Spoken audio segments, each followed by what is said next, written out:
இங்க நீலகண்டங்கிறது யாரு? நான் தான். வாங்க, வந்து வண்டியில ஏறுங்க. எங்க முதலாளி உங்களை கூட்டு வர சொன்னார். யார் உங்க முதலாளி? இந்த ரோடு வழியா தோராயமா ஒரு நாளைக்கு எத்தனை பேர் போறாங்க வர்றாங்க? ஆயிரக்கணக்கான பேர் வர்றாங்க போறாங்க. நீங்க இந்த திண்ணையில தானே உட்கார்ந்துருக்கீங்க. ரோட்ல போறவங்க வர்றவங்க யாராவது உங்ககிட்ட பேசியிருக்காங்களா? இல்ல ஒரு குட் மார்னிங் ஆவது சொல்லியிருக்காங்களா?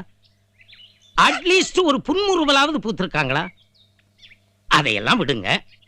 ஒரு நாயாவது உங்களை பார்த்து குலைச்சிருக்குதா? இல்லையே. இல்ல பண்ணியாவது உங்களை பார்த்து உரிமை இருக்குதா? ஆக யாருமே உங்களை மதிக்கல. உங்களை மதிச்சு ஒரு பெரிய மனுஷன் 4.5 lakhs காரை இந்த பெரிய மனுஷங்கிட்ட கொடுத்து அனுப்பிச்சிருக்கார். அவர் யாருன்னு தெரிஞ்சாதான் வண்டியில வந்து ஏறுவீங்களோ? அது வந்து நான் உங்களை கடத்திட்டு போக வந்திருக்கேன்னு நினைக்கிறீங்களா? தைரியமா சொல்லுங்க. நான் உங்களை